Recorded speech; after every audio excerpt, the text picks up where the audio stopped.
Good morning. My name's Andre Kent Jr., and I wanted to talk to you a little bit about the United States of America Sovereign Wealth Grant that I'm building. I think from a higher education level standpoint of, how I presented the portfolio, I know a lot of people are tired of me talking about my championships, which is fine. You know, I'm not stuck back in 2013, 2012, 2011, 2010, 2009 anymore. But, we have plenty of people that use their championships for the betterment of themselves. And I did my calculations on myself and how much I was worth during the time period of 2009 up to 2013, which came up to approximately 3 billion.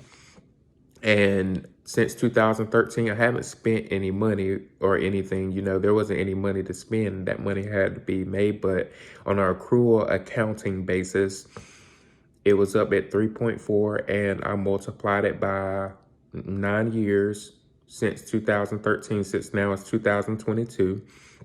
And and I'm ready to cash out, and I'm going to cash out approximately 30 billion, hopefully, and I'm going to only use the interest earned on it to build an organization that is called the United States Sovereign Wealth Grant, and we're going to nickname it the Achievers Report from all the championships.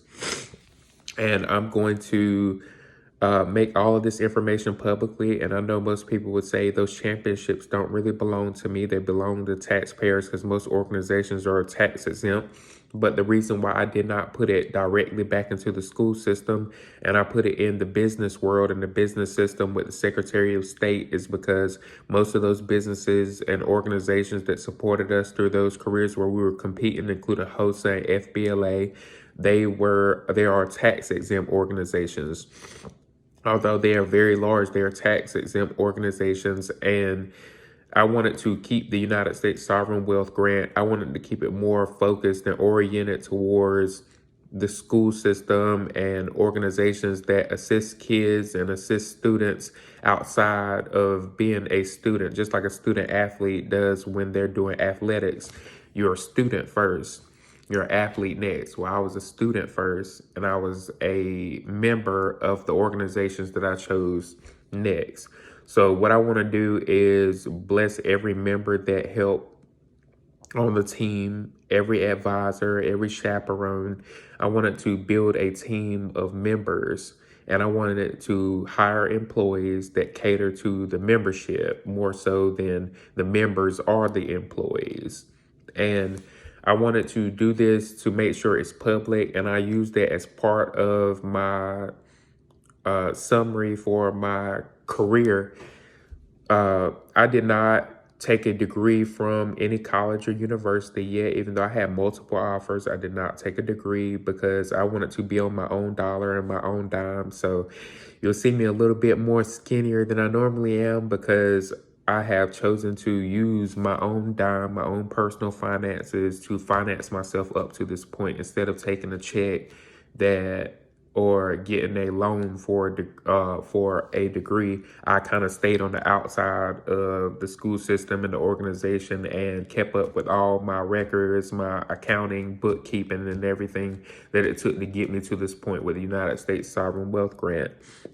But I also wanted to make sure that everybody knows that I'm completely complicit, that most of those organizations and everything about my budget will normally be towards the school system and what the school system's doing or what the government's doing, and that it's more like a position that is publicized for the community, for those organizations that are tax exempt, more flexing and stuff, which I'm comfortable with. I'm fine with them putting me in that position, but I'm not fine with them doing whatever they want to in those positions where I would be a focal point as well as anybody else who had a championship at that time in that meet the requirements and guidelines that were presented, which is great. And I also wanted everybody to be fully aware of what's going on, but at the same time, them understanding that I have my own money now outside of the government since 2018, which would be more of a PhD doctorate degree for me back in 2000. 2018, probably 2018, 2019 is when I became Chief Dr. Andre Kent Jr. on my paperwork, and I made sure to put it on other paperwork, keeping my names differentiated from where they could use me as the chief, the CEO, where they can use me as a doctor at my level, and where they can use my nickname, AJ Kent, is just AJ, or they use my real name, Andre Kent Jr., Andre Reginald Kent Jr. So I had to keep all of that separate and do my contracts differently, which I'm completely fine. But with that being said, I also plan to put the scout money that I was making. The Road to Eagle is more philanthropic, but the scouts are a tax exempt organization, so I treat it as such. I treat it as if it's still part of the school system, and it's just something for students to look up to. It's a lot for, advisors to stay encouraged, teachers to stay encouraged, faculty to stay encouraged, stay blessed, stay healthy, stay well, stay woke, and I just wanted to make a public statement about it and make sure people know that I am on my personal dollar right now. I have not taken a deal. I made a list of things that I would allow for purchase from membership. Membership would get approximately $120,000 a year, same as if you were in school and you took a job, except they wouldn't have to work for the $120,000. They would just have to purchase exactly the way I want them purchasing this, that, or the other, which I made some really, really excellent choices in my opinion, and I would rather people feel comfortable. If they don't feel comfortable with something, I would rather them speak up. And it probably shouldn't get to me, but, you can have a conversation with me about it. But, most people, they have started their own lives. They've started their own companies and careers and stuff, not based off things in high school, but a lot of them also didn't win any championships back then. And I had to do the accounting and bookkeeping for all that stuff, which was crazy. Like Leonardo, Picasso, the story with Picasso where he was in a diner and a lady asked him if he was Picasso and asked could he draw something on a napkin. Then he charged her for the napkin because he said, you don't owe me for the time it took for me to draw it. You owe me for the years it took for me to get to that point, basically. So that's how I did it. And, I kept most of that money inside the report, kept it condensed, and, telling the state what I want to do, reporting all of this to the state and the Secretary of State and the departments and stuff. So my advisors know, and the parents and everybody know who's looking through their files and paperwork and databases and stuff.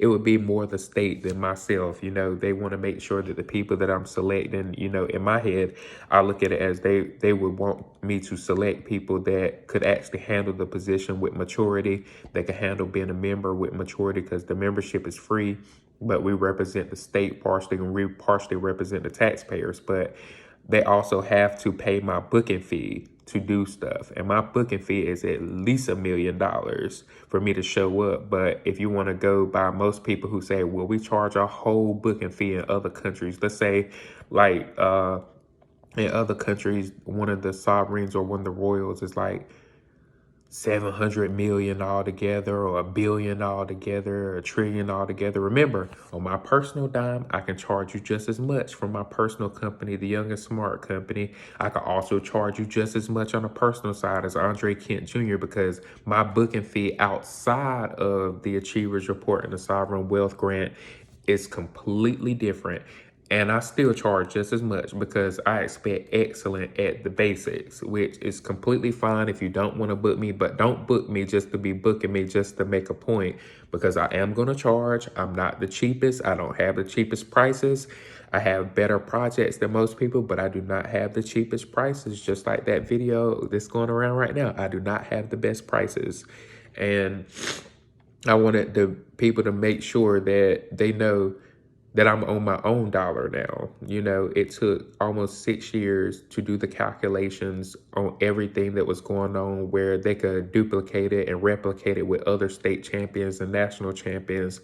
And now I have my money, where I'm building projects on my stuff, and I take a sales commission and a profit commission. Some of these profit commissions are anywhere from 5 million up to 100 million, up to $1 billion. building theme parks and, you know, other companies, startup companies. And I have a job for myself. I work for myself, but I'm still looking for a job. I'm always employable. But I wanted to make sure that I got up here and said something so everybody knows what's going on, what's happening, how do you get involved, how do you not get involved and stuff. But I want to make sure that stuff was public so it didn't look like I was hiding anything. And yeah, I'm about 100 billion in deep, 100 billion. $100 billion in deep, you know, with my other projects and stuff and everything on the Achievers Report. But outside the Achievers Report, I'm worth a lot more. Don't tell nobody.